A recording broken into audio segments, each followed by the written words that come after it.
Welcome to this episode of Now That's Something Good, the podcast where we explore the extraordinary in the everyday ordinary. Now here's your host, Sarah Good.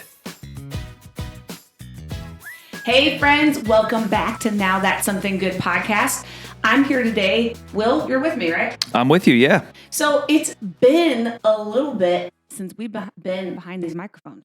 It has been, it seems like an age. It's been a little bit. And so guys, we wanted to jump back in, get back to podcasting, kind of give you an update on all things Will and Sarah Good and family, and let you know a little bit like what happened. So I guess the first tell you like we're still alive, we're still good, our family's still kicking. It's just been a little bit of a season. But before we jump into all of that, I feel like there's really important information that you need to know. And if you've been around our podcast for a little bit, you know we love to talk about serious things. We love to talk about fun things and basically anything in between.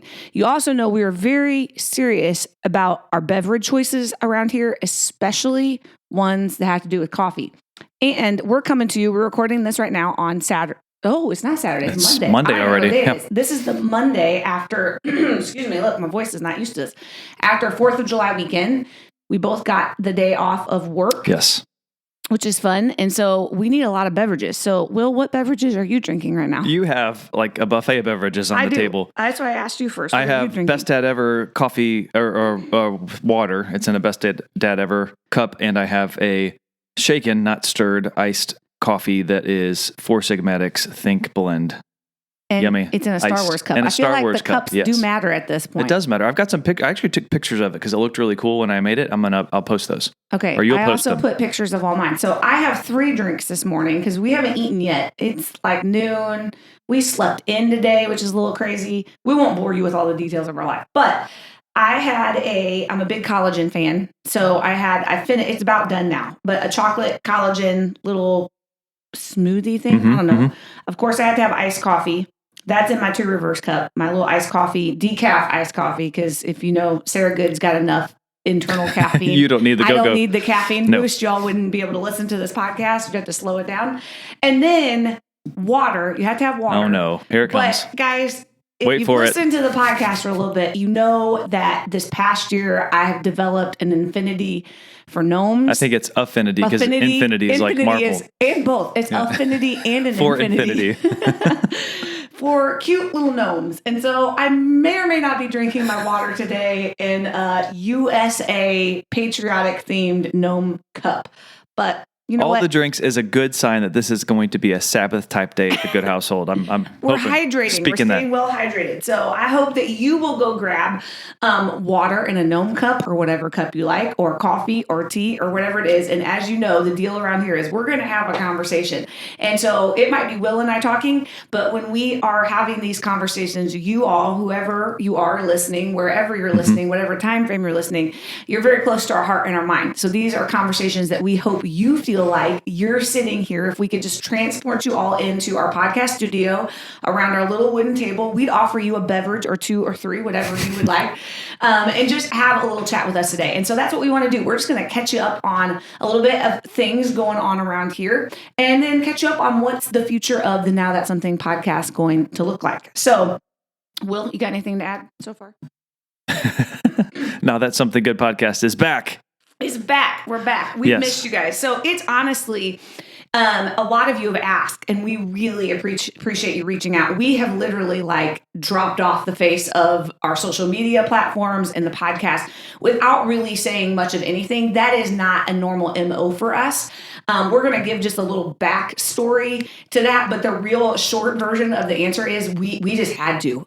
We came to a point between Will and I individually, our family, where we just needed a hard stop. And sadly, the podcast kind of became the byproduct of just our situation, where it was like, hey, we really don't have the time and the energy right now to do it, which is sad because it is a very beloved part of our life and our time together.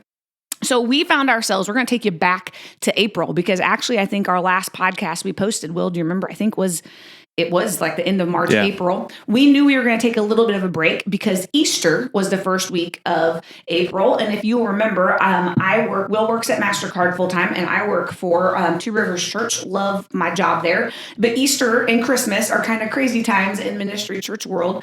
And so we knew we would take a week or two off there just to kind of recoup. And we also knew we were coming to a break anyway. We were going to take a pause for the summer, kind of re-gear, shift some gears, and then relaunch back up for season 2. That all happened just a little quicker and a little sooner than we originally thought. We've just had a lot of craziness. So we came off Easter, and then it was the end of the school year. Just a lot of things going on. Will, your parents are aging. Your parents are older than mine. Shout out to Grandma Kathy. She might listen to our podcast, but she had a little bit of a fall, right? Had some health things. Her husband, do you want to share about that? Yeah, her husband, Buddy, just passed away a couple weeks ago. And, but before that, he had dealt with some, dementia related symptoms, and, without, going into too many of the details, it's just, was a really tough season for her and not a lot of, family support system. And so had the opportunity to really step in and, try to corral some of my family members and just really try to love my mom and help her and her husband through a really tough season that's been most of 2021 for them, and that's still going on. Still going on. And so you took a trip too, which was part of our reason. Extra time helping through some paperwork things, and research things, and trying to do that all from minus a couple days, all from St. Louis. They live in Mississippi, so not a close thing, easy to check in on, but extra coordinating for the best way to care for them. Yeah. So we're experiencing that new season of life that I'm sure some of you listening are well versed in, and some of you maybe aren't there yet, of just what does it look like to care help for love on family. Parents and aging folks in your family. It's a new season, not one that I was really prepared for. And it's definitely taken energy. It's been good. There's been some fruit from it for sure, but it's new. It's learning new things, tackling new responsibilities, and sometimes reflecting on the past and what was different from the past, or what you wish was different, what you can only really affect now is how you respond to your today, and help make the best choices forward for a better next part of relationships and things like that. So it's been more than just stuff to do.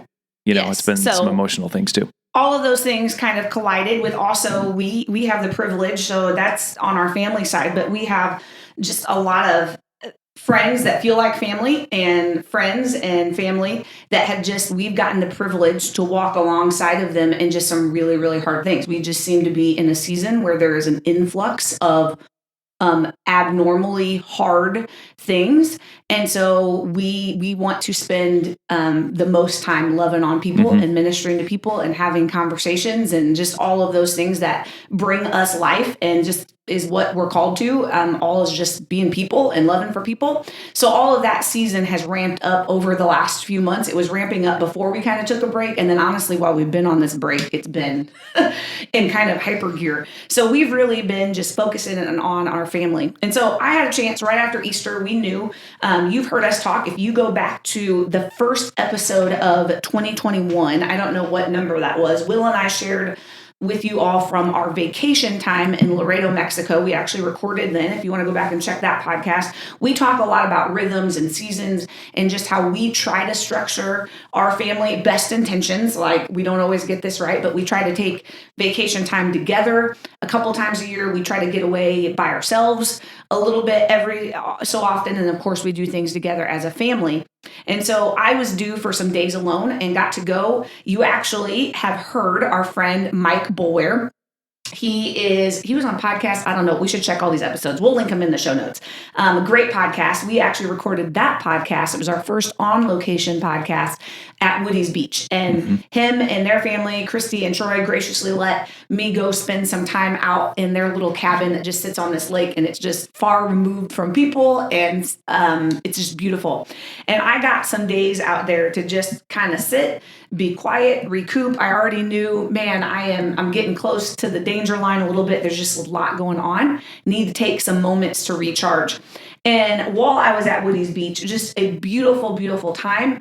Really got to ask some questions, but I realized very quickly that I was way more worn down than I had let myself into really or known, and that definitely I'd let anybody else around me know. And sometimes you don't realize how worn you are until you actually stop for a moment and take an inventory. Yes, your emotions catch up to you, your physical state catches up to you, spiritually, just all those things kind of catch up. And so I got to spend some time, literally, I sat outside at one of the days all day. Like I sat in this little, I love those, what's that little arrow chair I like? It's the like zero gravity chair. Zero gravity chairs. If you don't have one, find one. They're so good, I'm telling you.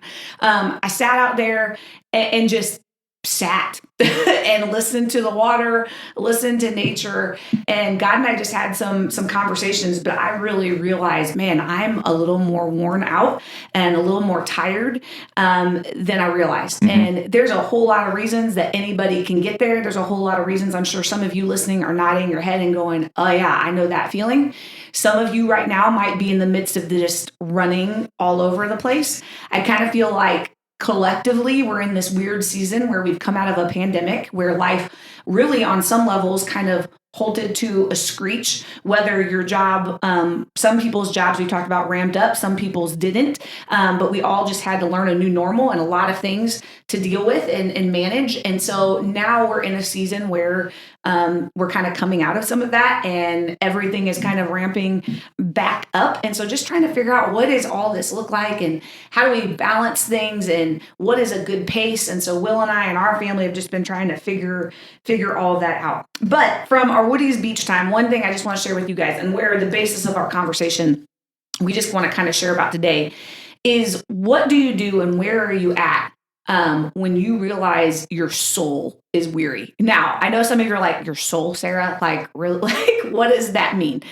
And so let me explain that, because one of the things I felt like when I was sitting out in my zero gravity chair at Woody's Beach was where I felt like the Lord was just really like, how is your soul? Like, really, how is your soul? Where are you really at? What are you doing? Where are you going? Where are you at? And just being real honest with that. And so today, I want to ask you guys to just take a moment, take a breath, and just do a little self-evaluation. Like if I asked you and we were sitting there right now and I'm asking you, hey friend, how is your soul? Like really, not just the fake answer that you give really quick, like I'm okay, it's good, or it's fine, I'm fine, everything's fine answer. Not the answer that you tell yourself, not the answer you tell everybody else. But if you really sat for a moment and did a quick evaluation of where you're at mentally, physically, emotionally, spiritually, what would come back from that? And so I hope that maybe you're in a really great spot. That's amazing. And I hope that is true. But some of us, you might go, man, I'm in a harder spot than I realized. And that's where I found myself. And we came back and Will and I talked about that. Do you want to give any of your perspective on that time, Will? Yeah, that's a great question, Sarah. I was definitely very aware of all the things that were kind of the flags for you, and was really glad you got a chance to get away and do some reflection, which was super good. And obviously for both of us, there's a lot of those things you already talked about that were really weighing heavy on us. So I completely resonated with that opportunity you had to get away. And I don't know that I've had enough time to get away to really do credence for this whole soul inventory question. I've had a few moments where I've had micro things away, like a hike or something like that, but I haven't had that same opportunity, I don't think, to reflect. So you did awesome on that time for you, and I completely resonate. I'm glad of some of the choices that we've put in place now to kind of slow down intentionally, to be able to recover some of that soul care time. Yeah, and the reality is we both don't have to be in a soul despair for anybody.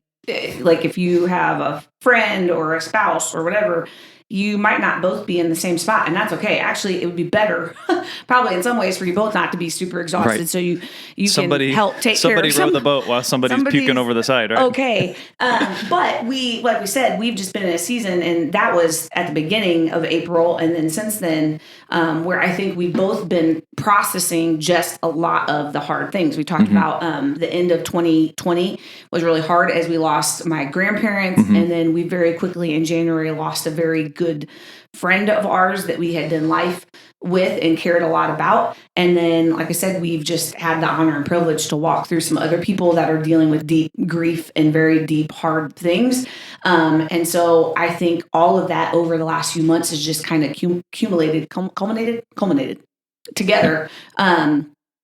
And just been like, okay, what do we do? And the real question is, and what I felt like at my time away was, here's the choice. We always have a choice, right? We've talked a lot about, Will and I are big on we have a choice on how we react to things. Things happening to us might not always be our choice. Like there are things that people do to us or circumstances that happen that we had no choice in.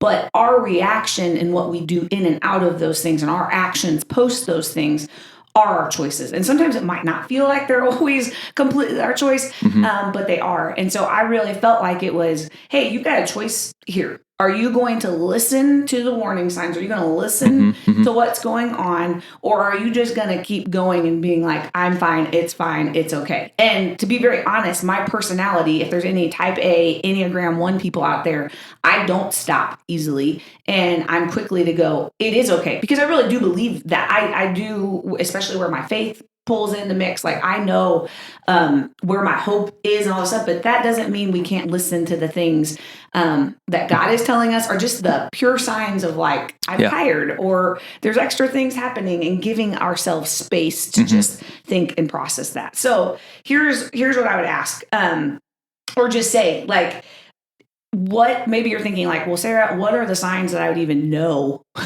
Like maybe my soul's in a crazy spot, or like, what signs did you see, Sarah? Because I'm always big when people talk about stuff like, so what are you really talking about? Like what was giving the practical part? And so here's just a few things, Will, you can add some too. I feel like one of the big things, and I've got to talk about this with other people, is when sometimes our emotions don't always match. They're not an appropriate reaction to the circumstance, or the explosiveness one way or the other is not matching it. And again, emotions are valid, but they are a reflection of other things. And so emotions are not always fully truth, but they are smoke alarms to other things going on. And so really paying attention. So like if I'm getting like so mad and so frustrated over this milk I spilled, then you know what, like that's not always, maybe something else is going on. And that happens to us all, like randomly. But when those are continuing going on, or you find yourself like, I am just crying all the time, or there's extra things going on, or my kid said this, or a friend said this to me, and now I'm making this narrative in my head about how they don't like me and blah, blah, blah. And it's like, hey, hold on, like that's not what they said. This is, you're kind of adding a narrative or some emotional attachment to things that may not fully be based on truth. And only you're going to know that for yourself. Do you have any ones to add yet? I would say too, you mentioned the reaction, and when any kind of stimulus or circumstance happens and it becomes like this chemical reaction of immediately there's a boom response. Yeah. For me, that reaction is definitely not healthy for me, because I tend to want to be thoughtful in a response and not necessarily quickly reactive. That's a red flag for me. I will often start to feel this pressure, and I'm feeling it recently, of all the unfinished things that need to get done. So I feel this pressure all the time, like closing in on me, like, and squeezing me, and like, you've got so much stuff to get done. You got to get it done. There's this red flag sometimes when we sit down at the dinner table, and everybody, I've been around people all day. I've been in lots of conversations at work. I come home and everybody's talking, and they're all valid things to say, but I just want to leave. I feel like I'm going, it's just the pressure, all that stuff's just kind of closing in. I know that's not me. I normally operate that way in a healthy sense. I want to lean in and be present and hear, but all those things are signs for me that I'm not in a great place. And you'll know for you and your personality what is normal and what's not. So just a couple other ones. This is a big one, and I found it for myself. And as I've gotten to talk to other people, this is one. When you have a hard time spending time with God, when you can't seem to get in the Word of God the same way, or you feel like you can't pray, or going to church, or whatever, those things seem harder, that's always a sign. Now, there's always seasons of times where that's going to happen. I'm sorry, guys, my voice is not used to, it's groggy from a whatever. But when that's just happening and you find it hard, or let's be honest, right? There are times where maybe we're angry and upset at our circumstances or what's happening. And it's kind of under like rebellion, a little bit of like, I'm not going to go spend time with you. It's and you might not realize that's what's going on fully, but that's part of I've definitely had seasons like that where I'm like, you know what? I'm just a little underlying mad and angry. And so, you know what? No, I don't want to talk to you right now. Kind of like if you ever have a spouse or a friend, you do that sometimes too. We can be honest around here. I've totally done that to God before. And I feel like sometimes he's like, Sarah, like, I'm already here. I hear and see everything you're doing. And just a word on that. This is one thing I'm very quick to tell people all the time, because I think sometimes we have this false view that when we come to God, we have to come to God with everything in order and our emotions in check and everything fixed. And that is so far from the truth. We don't see that in Scripture at all. Because of Jesus, we get invited to come boldly before, not cockily. Not with I'm arrogance. Making up words, but confidently and into the presence of God. And he made every emotion that we have. He made them, he put them in us. And so we can come to him with every one of those feelings. And not only like, can we, he wants us to. He wants us to come. And sometimes it's shouting things, and sometimes it's in anger, and sometimes it's just really sad. God, like, I'm struggling, and he wants us to come with every one of those things. So that's one of those signs. Yes. Here's another big sign too, is there's a big difference between numbing out and I'm needing to go like, I'm just escaping all the time, and I'm just tired and I want to watch a movie. And so I think when we find ourselves doing way more of the numbing of like, I'm just going to go binge watch Netflix, or I'm just going to go watch sports, or I fill in the blank with whatever you're thinking. Maybe it's just I need to go exercise way more, or maybe I need to go do this, or I need to drink more, or I need to, I'm going to eat more. Fill it in with whatever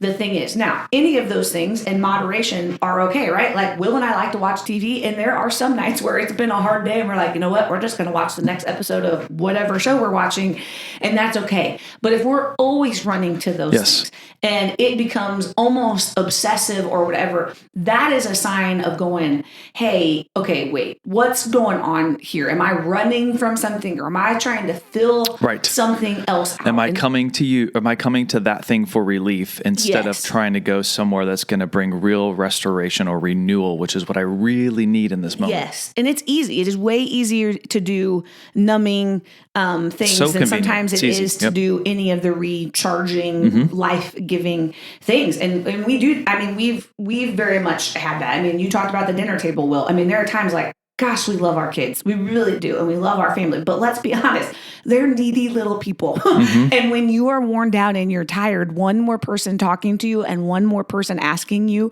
for stuff, it's hard. And oftentimes, the people closest to us get the hardest part of what's going on in our life because they're closest in. Yes. And so we have had to fight really hard about that, of going, hey, they're just asking for something. I need to not be angry. I need to take an extra breath. Or maybe if I just go play with Lincoln for 10 minutes or whatever it is, it's going to be more helpful than me just being frustrated. But the frustrations are real, and those are real things we need to look at. Yes. So if you're listening to us and you're like, oh gosh, Will and Sarah, okay, like I feel like a lot of those things are going on. First of all, I just want to say, like, you're not alone. Don't go beat yourself up. It's true. And that leads me to the next thing is like, so what do I do when I find myself here? And so Will and I, we're just having a conversation about that. There's a lot of resources we can give you that will talk way better about all of this stuff than Will and I are right now. This is just kind of a peek behind the curtain of what Will and I have been going through and experience and what God is teaching us along the way. And I will say, please, please, please hear us when we are talking. This is not like, oh, we have come to the other side of all of this and we now have it mastered. Let us tell you all of the ways you need to do this soul care or rest or whatever. That is not it. We are in the thick of it right now, figuring out how to manage exhaustion and grief and hard things while also just doing life and all of that stuff. So here's the question. What do I do when I find myself in this spot? So here is my number one recommendation. You have to have grace for yourself.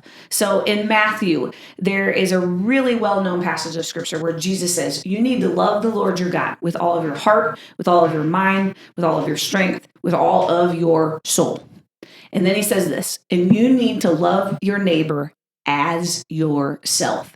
And we often skip over that. And God really highlighted this verse for me. Probably, I mean, it's been a couple years ago, but then it doesn't matter why. But in the last 6 months, it came up again. And I've gotten to have some conversations because we're really good sometimes. We would say, like, I'm pretty good about loving my neighbor. But the question is, could you love your neighbor even better if you loved yourself better? And the question is also, if you would go do this for your neighbor, why wouldn't you do it to yourself? Right. You wouldn't say those things. You wouldn't have self-talk that's negative to your friend or your neighbor, or sometimes we do to people we don't know, but that's a whole nother conversation for another time. But you're going to say most of the time nice and kind things, but we don't do it to ourselves. If a friend came to you and was like, oh my goodness, like I feel like I'm running this crazy race and I'm exhausted and blah, blah, blah. I was just sharing their heart. You wouldn't look at them and go like, well, you know what? You probably should just go suck it up a little more and just go try a little harder. And, just put on your big girl pants and your big boy pants and just go work harder and you can do it. No, you'd go, you know what? Oh my gosh, I'm so sorry. Like, I'm sorry you've been going through this hard time. You know what? Like, what can I do to help you get some rest or like help you go do something? That's the kind of stuff you would do. But we are so quick to say those things and the best things to everybody else. And often we don't do it to ourselves. So having grace, I'm the kind of person that when I get worn down, I'm like, oh my goodness, I'm a failure. How did I get here? Like, I should know better, like, or whatever happened, whatever, blah, blah, blah. And I'm beating myself up over being tired and being a little run down. And that is like the stupidest thing you could do. And so I would just say, man, friends, have some grace for yourself. Have some grace to the things that you have been through and love yourself so that you can love your neighbor. And more importantly, you can love God with everything that you've got. Will, you got anything? That's good. Yes. Have grace with yourself, but also don't be stupid. You can have grace with yourself, but then continue to follow the exact same things that you've been doing and not take some time or whatever that sort of real renewal looks like for you. So I would say have grace with yourself, yes, but don't continue down the same path or you're going to end up in the same destination as you were just trying to get yourself out of. Yep, absolutely. So here's two things that I really think I've been focusing on after my time in April of just going, hey, what do I do? Where do we go from here? How do we just continue to pace ourselves? And one of the things before I get to the two is this reminder that I felt like this is not a quote to Sarah Good. I don't know who said it originally, but I remember and I've been repeating it over and over myself, is what got you here didn't take a day, and what's going to get you out of it isn't going to take a day, meaning it takes some time. And that's part of the grace part. So here's one thing that we've just known again in this season for us and our family is we need to slow down. Sounds a little crazy coming off a pandemic when things were a little slower, but we need to pick and choose. We need to be able to slow down and make sure that we are making the best yeses for our family and for ourselves in this season. Something I don't talk about a lot is I do have some weird random health things. And so that has been an extra part in this season is I have been dealing with some health flare-ups that unfortunately kind of make it where I have to slow down because there are times where I just can't keep up and run the normal pace that I would like to. And so just going, okay, what do I need to do to literally take care of my body so that I can continue to function and slow down? So a couple ways we've been slowing down. And again, this looks different for everybody, but we're also big on practically just trying to give tips. And I also, like I said, we have not done this well perfectly. For me, I felt like back in April, God told me pretty clearly that for myself, I needed to, in May, June, and July, very much limit the yeses that I make. Yes. Outside of my job that I do, that I have commitments to and love, and a couple other strong commitments I'd already made, I needed to say no's, a whole lot more no's than yeses. Now it's for a season. Now I would also argue, like, I'm not going to come out of July and get to August and be like, oh, now I'm going to say yes to every single thing. Like, that's not what I'm saying. But I knew that God was really just saying, hey, I need you to be very, very, very aware of all of your yeses that you are making. Now, part of that for me in our season was I knew that God was leading us into some things and situations that were going to require some time and energy that I wouldn't be able to have if I was making other yeses that weren't as important. And so I am really glad I can tell you about 2/3 of the way through that. It has not always been easy. I have had to say some no's to things that I would really like to do. It's easy to say no's to things you're like, I didn't want to do that anyway. It's really hard to say no to things that seem good, or sometimes you might feel obligated to do, or you want to do. And I had to do that. But I have seen in the middle of that how God has freed up time and space for me to do some of the other things that were most important, and to be a part of situations and conversations and life events that I wanted to be a part of. Yeah. That had I made other yeses, I might not have been able to be a part of. This is solid life advice, because if you operate at 100% all the time, you will never have any percent available to take on something like actually good and actually true that you need to be part of, that God has put you here on this earth to be part of. So keep some capacity open. That's not just in reaction to going through a tough time. That's all the time thing from here forward. And that's something that I think you hear us talk about the enemy.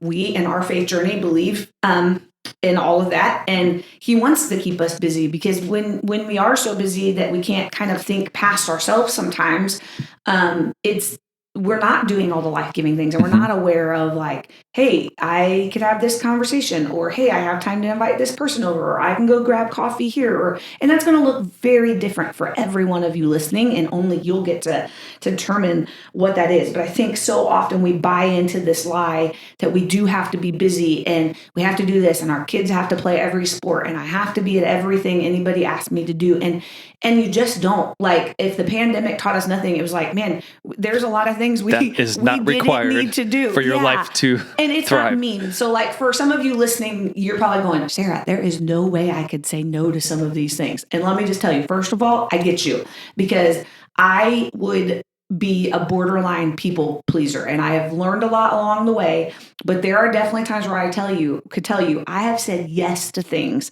that I didn't really want to do and didn't really feel like I was supposed to do, but felt like I was obligated or didn't have a good way out of. Easier than saying no. Yes, it was. And I know that's hard, and that will come up in a million ways for all of you all the time. And I would just say, every situation, let me learn one trick I've had to tell you, a tip. Share a trick. Let me share a tip. And so for some of you, this might be different, and I'm going to give it to you in two ways. For Will and I, since we're married, I will often say, before I make a commitment, whether I think I want to do it or not, I will say, I've got to go check my calendar and talk to Will, because oftentimes I will sometimes say yes to things without even thinking, because in the moment I'm really just not thinking, or two, because some of that obligation thing, or somebody's standing there and I don't know how to say no. And by giving myself the time to go actually look at my calendar, to actually talk to Will, to actually think about it, gives me a moment to pause to actually think, hey, is this really the best thing? Does this really make sense? If I add this to the calendar,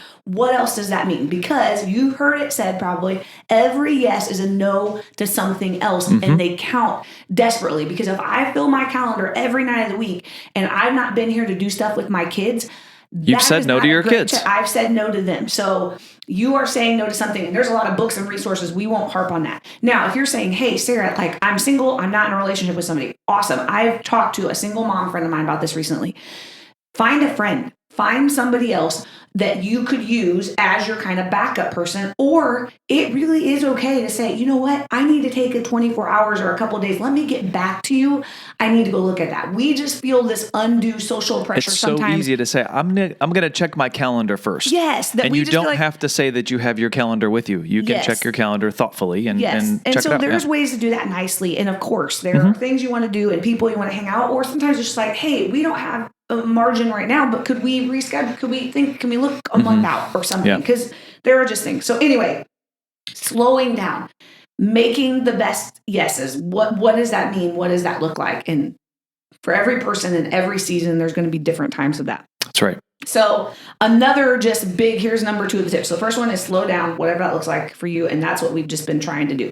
Number 2 for me is this. It's like, what brings you life? Yes. What things are rejuvenating, and do more of those. Yes. And so in a season when you're feeling just particularly stressed, particularly wiped out, you do need to do more of the life-giving things. There should be way more of the things filling you up than pouring out. And that is not selfish. Yes. That is not wrong. That is the best thing you can do. And again, we can talk more about, I know there are seasons and it's hard, and trust me, you are talking to the person that could make all of the excuses for all of the reasons why I can't make myself or other things a priority. So you probably can't tell me an excuse I haven't heard, because I probably She's probably made it up. I probably already said or made it up. And I have really good friends that look at me and go, Sarah, really? Really?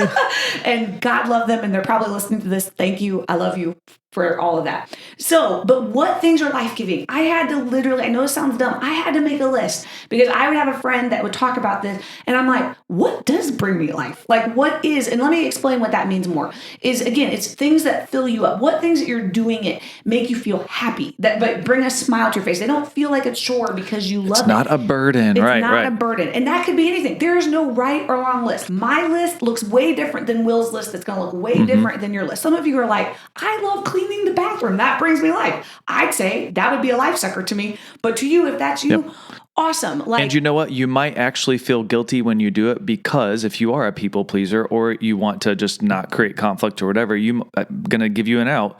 You might feel guilty by saying yes to yourself in this thing that fulfills you. Yep. And that actually might be a good tell that it's a good thing, because you don't want to prioritize it over taking care of someone else, or do some chore, or do something on your to-do list.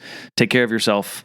Absolutely. And something that's meaningfully refreshing to yourself, that you end that time or that thing that you do or whatever just getting away, and you feel like, I can breathe again. Those red flags we shared earlier, those lift from you. That's usually a good thing. So, Will, what is something for you that's on your life-giving list? It's got to be like a nature quiet time for me. Yep. A few weeks ago, I think I told you, I was like, I'm going to get away on Monday morning or Sunday, whatever the day was.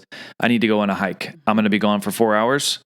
I'm doing it. And there was all these reasons why I could have said no, but I had to do it. Getting out in nature, quiet, nobody else around me. That's a big one for me. That's good. So I had a few. At the end of the day, there's a lot of things, but these were kind of the 4 for me that I knew in this season I just needed to make a really big priority. In COVID time, we finally, guys, I love a porch swing, and I've wanted a porch swing like my whole life. And so we did some work on the front of our house so that we could have a porch swing. I have a porch swing and a rocking chair. And so one of my goals for a long time has been to spend as much time on my front porch as I can. Now, obviously I can't live there, but I try to, a really good day is like, I can sit on that front porch for 30 minutes. And you know what I do when I'm sitting there? Nothing. Like, I sit there and I think, sometimes I read, sometimes one of my kids come out and we talk, and I have had some amazing conversations right on that front porch, sometimes with people and sometimes just me and God. And so for me, that was something that's like, I got to get to the porch swing. I got to get to the porch swing. Time with family. I really do, just spending time now. Again, sometimes that's not always life-giving, because kids are kids, God love them, but finding ways to get on their level and do things. So we got to go, one thing that was really fun is we got to go to the pool. Our neighborhood has a pool, and we got to go and we got dinner and we met up at the pool after work. And it was just really great. The pool actually ended up needing some work done. It was a whole thing. But we were just there. We actually, the older 2 girls were gone. We just had the little 2, but just spending some time with them. And this is what I would say. Sometimes as a parent, we just got to suck it up and do the things our kids want to do, whether we like it or not. And I'm not a great player, with kids. I never have been. It's really hard for me. But I've learned, okay, how can I find things that they like and I like, and it compromises a little bit on both. And so the pool, that was a great way for us to spend time together, have conversation. We got to have dinner, and then they got to run and play. Will and I got some time together, and it was kind of a win-win across the board. Yeah, and it wasn't expensive. And that's something I want to share cheap. Is this thing, and I listened to Wild at Heart. It's a podcast. They write books and things like that, but they shared a couple things. One that is key for me is the cost to joy ratio. You don't have to do something super expensive to receive joy from it. Us going to the pool, it cost us whatever Chick-fil-A dinner was, and the pool was free for us. It's in our neighborhood. We didn't have to make a cross-country trip or plan something to the amusement park or the water park or whatever. Yep. Keep the cost low. You can still receive joy and have a meaningfully refreshing activity to do. Yeah, so it's good. So another thing on my list is what Will said is time outside. Like I really do. And so time on my front porch is outside and just extra time. Like one thing that was super life-giving is over Memorial Day weekend, we got a chance to go my version of camping, Sarah's version of camping. It wasn't in a Which tent always or an includes RV. AC and indoor plumbing, just so you know. That's a conversation and for another day. But I love outside. This is what I will tell people, friends. I will be outside all day, every day. But when I come inside at night, I would like to have a little bit, I don't even necessarily need air conditioning. I just want to have a clean shower and bath. I want the outside to stay outside and my inside to be inside. So I'm happy to be out all day, all hours, running around crazy, bugs, all stuff, dirt. I don't care. But when I go inside, I want to take a shower and feel like I'm inside. But you won't touch the fish and you won't touch the bait. I try, guys. I'm learning. I'm trying. But we just got to go be outside and spend a couple days. And you know what? We did like nothing. The kids ran around. It's great. And we fished. And really we good. read and had good conversations around the fire pit. And it was just a great time. Now, I know that's not feasible for everybody all the time. But again, with this is like find things for you. And like what Will just said, they don't have to all be expensive things. So no matter your time situation or your money situation, my good friend Christy Boulware, who is on our podcast, she'll love that I would say this. She has a saying, I don't know if it's original to her, but we're going to say it is that your pause is your priority. So like there's a way for you to find something, some way, shape, or form. It might take a little bit of energy to try to figure out what it is, but find the things you love. And my last thing is just, I really am a super creative person. It took me a long time to realize that about myself because I was always be like, oh, I'm not as creative as that person, so I'm not creative. But I am an idea generator and I like to do just something creative. And so for me, it could be going to sit at the piano for 15 minutes and just either playing worship songs that I already know or just fiddling around with tunes, seeing what comes out. It might be a little painting project or I don't know, but just I need some kind of little bit of creative outlet. And so doing that and finding a way to do that really does bring me life. Leading worship is a creative thing. Right now, I used to be a worship leader and get to lead worship all the time. And now I'm in a season where I don't get to do that as much. And so when I get to do that, it is just is very, very life-giving to me. It's not a chore or work. It brings a lot of life. So find some things that bring you life that you can do, even if it's for 10 minutes. It's like, hey, I need to go take a bath, or I'm just going to go take a walk around the block. Or, and if you're married, talk to your spouse, or if you're a single mom or maybe find a friend that says, hey, could you just come for 1 hour every week and hang with my kids so I could just go do this thing? Or if you're single, man, just make it a priority. Like, what can I do in this season right now to just do a couple life-giving things? And it goes a long way. So it's good. As we wrap up, I know we covered a lot of ground and this was just short. We kind of talked about our life in the midst of other things.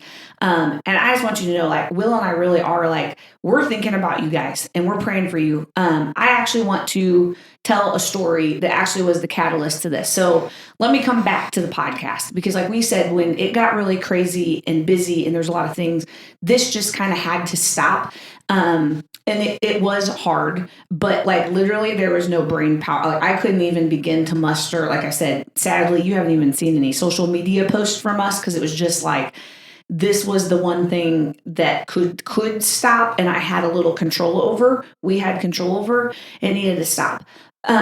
But we have been so blessed by hearing from some of you about the stories and just what the conversations we have shared have meant to you. And so I want to say, first of all, thank you for sharing this with us. We're not doing it for the thanks. We're doing it. We told you guys at the beginning, we feel like we're being obedient to what God has just called us to do in this season. And so we are going to get back at it. But we had a friend, I'm going to call her AB, reached out and left us just a really incredible voicemail. And her family are in the middle of a really, really hard season. And my heart just broke for them really, because we know what it's like to be in hard seasons where you just honestly feel like every day you're like, well, what's going to happen today? What new thing is going to explode? What new thing is going to happen? You're afraid to answer your phone because you never know what's going to happen. And I know that a lot of you listening might feel like you're in that season. But our friend AB, she left us this message, and it really was. I listened to it, tears in my eyes, showed it to Will. You were emotional about it. And I just said, that's it. We have to do this. Like, this podcast needs to move into the life-giving category, which it always has been. It was just, like I said, necessity. Energy. Yes, needed to stop. And so I just want to give the reminder, we talk around here a lot, like, you never know what your words or what you're doing or what you might be in, how it actually in the middle of that might help somebody else. So here is this person who is going through really, really, really hard things. And she took a second and reached out and spoke and gave life to Will and I. And so that's just our hope with this. We hope from a little bit of us sharing some of our story, just the highlight, the high view. There's so much more we could tell you, but a few of just the things that we hope that it encourages you, one, to know, like, you are not alone. Oftentimes our circumstances make us feel like that. Like, I'm the only one and no one would understand. And we just want to tell you, you are not alone. And that just to reach out to somebody, if you are really struggling in your spot, find a friend. Maybe it's a pastor at a church. Maybe there's a friend. Maybe there's a coworker you trust. And just find somebody to talk to about it a little bit, and get some advice and get some wisdom and just have some camaraderie with somebody else. But Will, I want to share a couple of resources for our friends. So Will mentioned John Eldredge. They have a podcast called Wild at Heart. Wild at Heart. He has a book out that I have been reading through. Did you read it? I don't know if you've read it. You've listened to maybe some podcast about it. It's called Get Your Life Back. Yeah, I can share something about it. We'll put it in the show notes. It is a great book. I would highly recommend you reading it. Get Your Life Back. He also talks about, so I heard this on a podcast at first. It's called the Pause app. So go look for 100%. Yeah, Pause app. Trust me, it's a free app. If you do nothing else, whether you're in the best spot or the worst spot right now, go download this app. And I know it sounds dumb, but it will change your life. Will? Yeah, and I want to say that all the things we've talked about in this episode is not just for recovering from a difficult season. That's a reaction. I want to encourage you all to put practices in your life that helps you to prevent being from those dark places again, or maybe if you're going through a struggle, right? And for me, the Pause app has been one of just a very small handful of practices that has really helped me to stay healthier, so that I can, withstand some of the hard times that we've gone through. Yes. Really, really simple, really easy to use, and really life-giving. It starts off at a minute, and one of my favorite things, and I love it, it combines something that I was already doing, which is, it's just taking a moment to breathe, really. And I know that sounds so dumb, and I know some of you are like, really? I need to take a pause to breathe? Yes. Yes, you do. Resounding yes. Because what it does, especially is when you're in fight or flight mode, it gives you a moment to pause. And by that deep breathing, it is not just a spiritual practice. There are physical, scientific, proven benefits to taking a moment to take several long and slow, deep breaths as to what it does to your whole physical makeup. Go read about it. It's incredible. But do it, and it builds you up through pauses, and it's really, really good. Yes. So Get Your Life Back, the book, the Pause app. We'll link all of that. There's another book I've read in this season. It's one of my favorite podcasts to listen to is That Sounds Fun by Annie F. Downs. And she wrote a book by the same name, That Sounds Fun. And it's just a really quick read, really short little chapters about different things. She says a lot of great things in there about fun that Will and I didn't even touch on or something, but has been huge to me about just, man, what are you doing? It's kind of the life-giving thing. Where are you just going to have some fun? When was the last time you've just done something to be an amateur about it? Like that you weren't trying to get paid for or do something that you've just done whatever. And so it was super encouraging to me. If you remember, I told you my word for this year is safe, which really means put yourself in some unsafe situations. It's the idea that you are always safe with God, period. Yes. And so you need to put yourself in some situations that are maybe don't feel safe to you. And so that book was just a great exclamation mark to me on some of the things that God was already leading and sharing with me. So I recommend that. There's also a lady, Ruth Haley Barton. She has written several books. She has a podcast. She talks a great detail just about rest and why it is so important and why sometimes it's so hard for us to do it. And so those are just a few resources we would recommend. Will? Yep, I have 2 resources as well. Is where we're talking about the yeses and the nos. Greg McCune's Essentialism has been a life-changing book for me. So we'll put that in the show notes as well. And part of the Wild at Heart Ministries, they have this thing called the Daily Prayer, which I've been able to practice for the last almost 5 years, and it's been super helpful for that kind of prevent defense of just how you go through your life. But whatever practice you put into your life, if you can understand who you are and whose you are, you're going to be a lot more equipped to be able to deal with the hard things and the good things in your life. Yes. So check all those out. So in conclusion, here we go. So here's the big news that you need to know.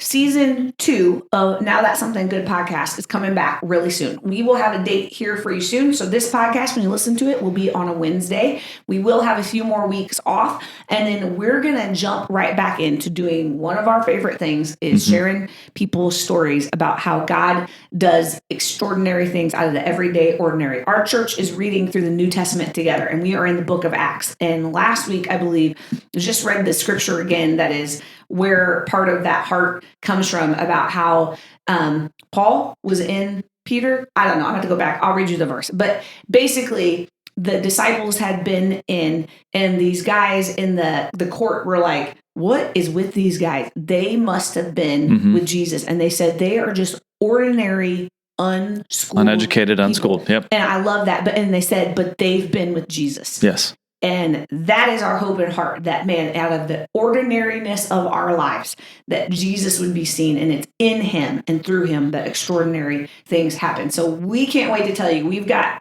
a list of people that we are excited to have them share their story, and can't wait to get back to doing that. So you can expect that probably sometime in July or August. We'll be back to regularly sharing stories, and we can't wait because we really do love this. And we are so thankful, like we said, for each and every one of you for being along with us on this crazy Now That's Something Good journey. And we're excited to continue to share stories. Peace out. See you soon.